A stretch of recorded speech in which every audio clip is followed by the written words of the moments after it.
Real Talk. Today we have a very special episode because I have Chris Forrester here, and he is the film beat reporter for the IDS. He's here to help me review the movie A Quiet Place. Starring Emily Blunt and John Krasinski, this film has gotten a lot of hype, right? Yes. I think it really has an amazing concept behind it. Like, a lot of horror films right now feel very derivative, and this one sort of like takes a really, really creative idea and runs with it. The genre of horror is changing, don't you think? Yes, I agree. There were a lot of parts of this film, especially throughout like the first hour, where I really felt like there were so many like quiet, tender moments between characters. There's a lot of really excellent like establishment of like the family and their dynamics and like the way they live in this world. Emily Blunt and John Krasinski, they're married in real life.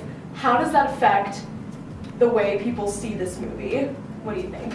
I feel like it adds to their chemistry. Like, you sort of know that they're together in real life, and then when you see them, especially some of the moments between like just their two characters together, felt really, really sweet.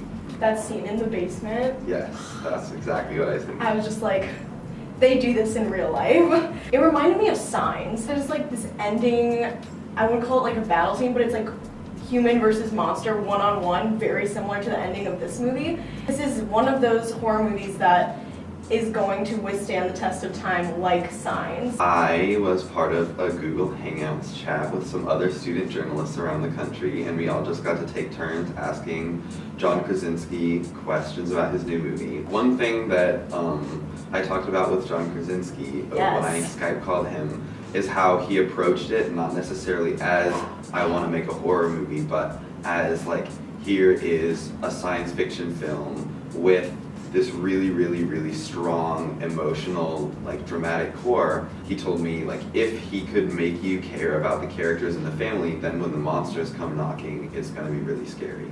Around the time when he was approached with an early draft of the script, he and Emily Blunt had just had their second child, so he was like very in the mindset of like, parenting is super hard and super stressful and super scary, and then here comes this script that's basically about what if you had to parent in the literal apocalypse. He like really wanted to focus on like the family elements, and I feel like that really shows in the movie. It's not your typical family either. I mean, one of their children is deaf. I thought that was special because I think in a lesser movie, a family with a deaf character would go the melodrama route of like using the character's disability as like a means of catharsis for the other characters, which is objectifying and lame. But in this movie, it's because they have this deaf daughter and already are fluent in sign language that they're able to survive in this world. She ends up being the person that solves the problem.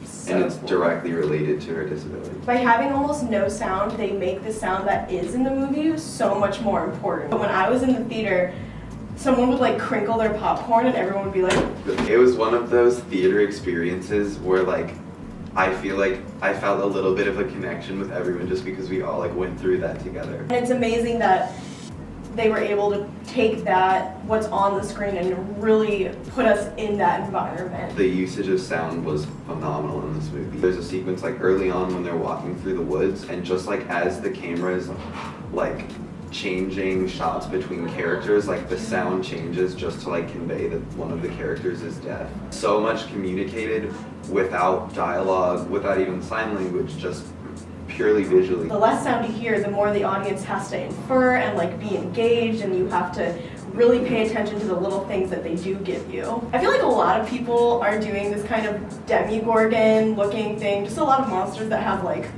weird head. I thought the first like scene where you see the creatures in this movie was so effective. You see it, but it's also sort of like a tease. It's like you see the whole thing, but it's so fast. And I love how they make the monsters so familiar so quickly. In this, it feels like the fear is so consistent because no matter how much you see the full image of this monster, you're still so scared. It's still really creepy. So many people have been bitching online about the fact that they had a baby during the apocalypse. But like, it made sense to me. Yeah, I mean, also, Really? Surprise. You know what part like cracked me up is when they put the baby in the that box. And they just like shut the lid. I'm like, people are gonna start selling this box and be like, are you sick of your kid crying? Like, put it in this box. The part that I didn't like, and really like the only big issue that I have with this movie, is the sort of sequence that's supposed to be really tense that begins when they're like playing Monopoly. Because I thought that it sort of felt like the like pacing of the film warranted something scary there, but then it sort of just didn't go anywhere. That scene didn't even like stick out to me because it didn't go anywhere. So I think overall we can say like this movie is something that people should go see. Like spend the money to see it in go theaters. see it on a big screen. Or on purely on how much I think you should go see it, it's like a 6 out of 5. Whoa. You heard it here first, people. Uh, I think we both had like a couple little things we were like, maybe not, but so I'd say overall I'd give this a 4 out of 5. This is Kathryn Jankowski from Real Talk. Thank you so much for tuning in today. This is Chris Forrester, our IES Film Review Beat Reporter, and I will see you next week for another movie review.